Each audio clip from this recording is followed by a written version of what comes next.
भोपाल से प्रस्तुत हैं प्रादेशिक समाचार।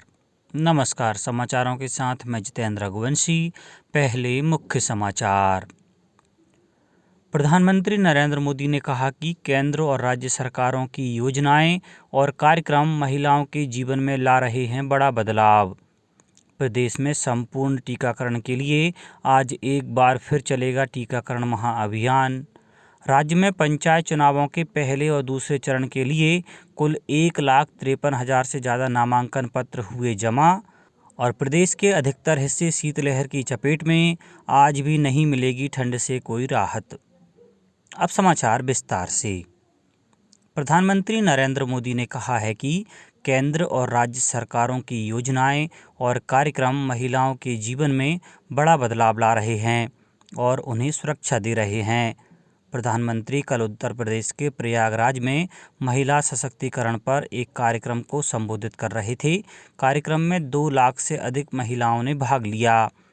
प्रधानमंत्री ने कहा कि 2014 में सत्ता में आने के बाद उनकी सरकार ने लड़कियों और महिलाओं के जीवन की बेहतरी के लिए कई योजनाएं शुरू की हैं।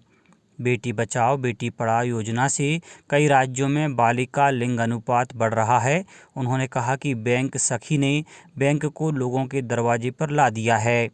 प्रधानमंत्री ने संपत्ति के मालिकाना हक में महिलाओं का नाम रखने की पहल का भी उल्लेख किया और कहा कि प्रधानमंत्री आवास योजना के तहत बनाए गए 30 लाख घरों में से 25 लाख संबंधित परिवारों की महिलाओं के नाम पंजीकृत हैं। राज्यपाल श्री मंगूभाई पटेल ने कहा है कि दांतों का जीवन में अत्यंत महत्व है। दांतों का संबंध स्वास्थ्य एवं सौंदर्य से है।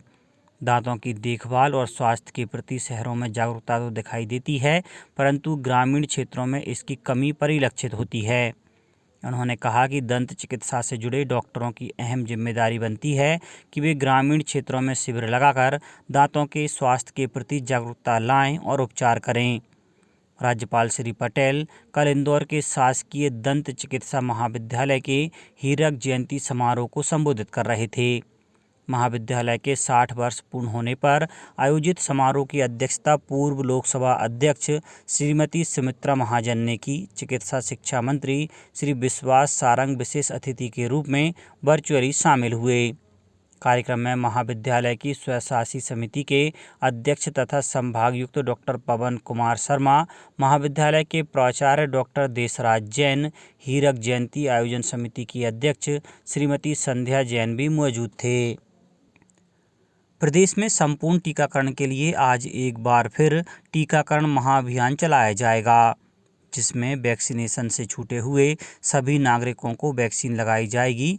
आशा कार्यकर्ता, आंगनवाड़ी कार्यकर्ताओं सहित अन्य मैदानी अमला वैक्सीनेशन से छूटे हुए नागरिकों को वैक्सीनेशन सेंटर पर लाने के लिए घर घर जाकर दस्तक देगा तथा उन्हें वैक्सीन लगवाने के लिए प्रेरित करेगा। देवास कलेक्टर चंद्रमौली शुक्ला ने जिलेवासियों से अपील की है कि जिले के नागरिक वैक्सीन के दोनों डोज अनिवार्य रूप से लगवाएं।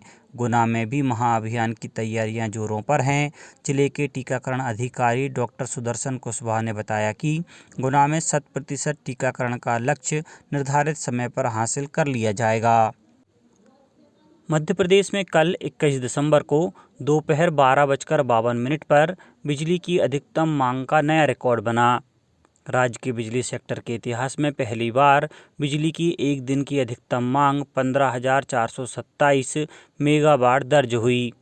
प्रदेश में पिछले 5 दिन से बिजली की अधिकतम मांग 15,000 मेगावाट के ऊपर दर्ज हो रही है। बिजली कंपनियों के बेहतर प्रबंधन और सुदृढ़ नेटवर्क से बिजली की इस अधिकतम मांग की सफलतापूर्वक सप्लाई हुई और प्रदेश में कहीं भी विद्युत व्यवधान नहीं हुआ। उल्लेखनीय है कि पिछले वित्तीय वर्ष 2020-21 में 31 दिसंबर को प्रदेश में बिजली की अधिकतम मांग 15,425 दर्ज हुई थी। ऊर्जा मंत्री श्री प्रद्युम्न सिंह तोमर ने अभी तक की सर्वाधिक विद्युत मांग की सफलतापूर्वक आपूर्ति करने पर सभी कंपनियों के इंजीनियर्स, अधिकारी एवं कर्मचारियों की सराहना की है। विक्रम विश्वविद्यालय उज्जैन का 25वां दीक्षांत समारोह आज राज्यपाल मंगूभाई पटेल की अध्यक्षता में संपन्न होगा। विश्वविद्यालय के कुल सचिव प्रोफेसर प्रशांत पुराणिक ने बताया कि दीक्षांत समारोह में सम्मिलित होने के लिए 131 पात्र विद्यार्थियों ने पंजीयन करवाया है। उन्होंने बताया कि आयोजन के दौरान कोविड-19 से संबंधित निर्देशों का पालन अनिवार्य होगा। भारत सरकार के उपक्रम MP कॉन द्वारा MP नगर में होटल अतिशय में नव उद्यमियों के लिए उद्योग स्थापित करने के अवसर और संभावनाओं पर कार्यशाला आयोजित की गई। मुख्य अतिथि कुल सचिव भोज मुक्त ओपन विश्वविद्यालय डॉक्टर जयंत सोनवलकर ने उद्योग स्थापना के इच्छुक लोगों को प्रोत्साहित करते हुए अवसरों को तलाशने के संबंध में विस्तृत मार्गदर्शन दिया। डॉक्टर सोनवलकर ने कहा कि अब समय नौकरी पाने का नहीं बल्कि देने का है। उद्योगों की स्थापना इस सोच को मूर्त रूप देने में बड़ा कदम साबित होगी। उन्होंने शासकीय योजनाओं की जानकारी देते हुए उनसे लाभान्वित होने की सलाह दी, जिससे उद्योग स्थापना में अधिकाधिक लोग शामिल हो सकें।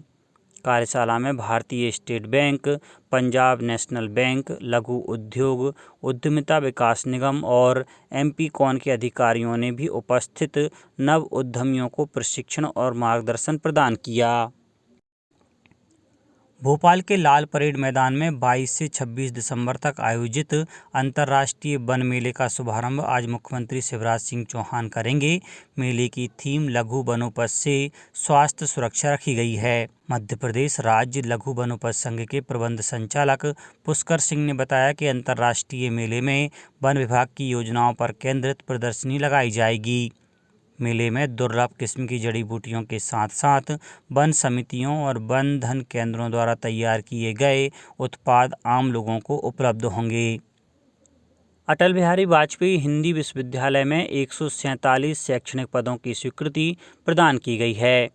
यह निर्णय उच्च शिक्षा मंत्री डॉक्टर मोहन यादव की अध्यक्षता में मंगलवार को आयोजित साधारण परिषद की बैठक में लिया गया। कार्य परिषद ने UGC द्वारा शैक्षणिक पदों की स्वीकृति के लिए निर्धारित मानदंडों के अनुसार विश्वविद्यालय में 21 विषयों के लिए प्रत्येक विषय में 1 प्राध्यापक, 2 सह प्राध्यापक तथा 4 सहायक प्राध्यापक के आधार पर कुल 21 प्राध्यापक, 42 सह प्राध्यापक एवं 84 सहायक प्राध्यापकों के पदों की स्वीकृति दी है। साधारण परिषद ने हिंदी के प्रचार प्रसार के लिए अटल शोधपीठ की स्थापना, अत्याधुनिक एवं सर्व सुविधा युक्त लैंग्वेज लैब की स्थापना की स्वीकृति भी दी।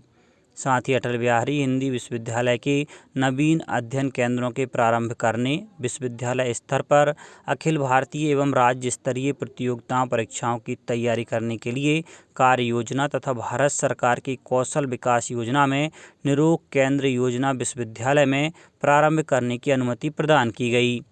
इसके अतिरिक्त कार्य परिषद के लिए साधारण परिषद के 2 सदस्य श्री राकेश दांगी और श्री आनंद कुमार सिंह को मनोनीत किया गया।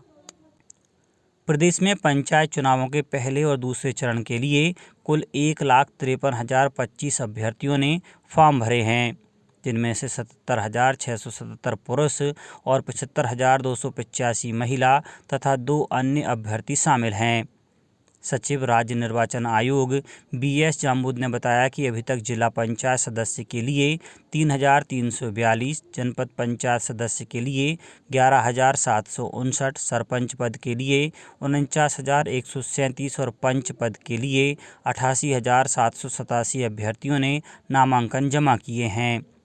नाम वापस लेने की अंतिम तारीख 23 दिसंबर है। प्रथम चरण का मतदान अगले साल 6 जनवरी और द्वितीय चरण का मतदान 28 जनवरी को सुबह 7 बजे से अपराह्न 3 बजे तक होगा। प्रदेश में कल दिनांक तक कोविड-19 जांच हेतु लिए गए कुल सैंपलों की संख्या 2,30,91,740 है। कुल 7,93,532 पॉजिटिव प्रकरण पाए गए, जिनमें से 7,82,815 कोविड-19 रोगी स्वस्थ हुए हैं तथा 10,530 की मृत्यु हुई है। वर्तमान में एक्टिव प्रकरणों की संख्या 187 है। कल दिनांक 21/12/2021 को 10 भोपाल, 9 इंदौर तथा जबलपुर, राजगढ़, रीवा एवं सागर में एक नवीन पॉजिटिव प्रकरण पाए गए हैं, जिनकी कुल संख्या 23 है तथा पॉजिटिविटी दर 0.04% है। कल प्रदेश में 19 रोगी स्वस्थ होकर डिस्चार्ज हुए तथा 53,638 जांचें की गईं। प्रदेश में 1594 फीवर क्लिनिक एक्टिव हैं। 104 तथा 181 हेल्पलाइन नंबर पर कुल 5225 रोगियों का टेली कंसल्टेशन किया गया। पर्यटन एवं संस्कृति मंत्री सुश्री उषा ठाकुर ने कहा है कि सांची विश्वविद्यालय शोध की दिशा में कार्य करे जो भारतीय संस्कृति का परचम फहराएं। उन्होंने कहा कि यह खुशी की बात है कि विश्वविद्यालय में विद्यार्थियों की संख्या में काफ़ी इजाफा हुआ है। यह विश्वविद्यालय की ख्याति ही है कि इसमें विद्यार्थियों की संख्या 70 से 450 पहुंची है। सुश्री ठाकुर सांची बौद्ध भारतीय ज्ञान अध्ययन विश्वविद्यालय की साधारण परिषद की चतुर्थ बैठक की अध्यक्षता कर रही थीं। बैठक में प्रमुख सचिव श्री शिवशेखर शुक्ला भी उपस्थित थे। मंत्री सुश्री ठाकुर ने कहा कि विश्वविद्यालय नित्य नए आयाम स्थापित करे, सरकार की ओर से हर जरूरी आवश्यकता को पूरा किया जाएगा। बैठक में विश्वविद्यालय की कार्य परिषद के गठन के लिए साधारण परिषद के सदस्यों के नामांकन पर निर्णय लिया गया। सुश्री ठाकुर ने दुर्लभ 18वीं एवं 19वीं सदी की पुस्तकों के पुनः मुद्रण के लिए समिति बनाकर कार्य करने के निर्देश दिए। अब बात मौसम की। पहाड़ों पर हो रही बर्फबारी का असर प्रदेश में भी देखने को मिल रहा है। यहाँ कड़ाके की ठंड पड़ रही है। प्रदेश का ज़्यादातर हिस्सा शीतलहर की चपेट में है। लोग दिन में भी कांपते नजर आ रहे हैं।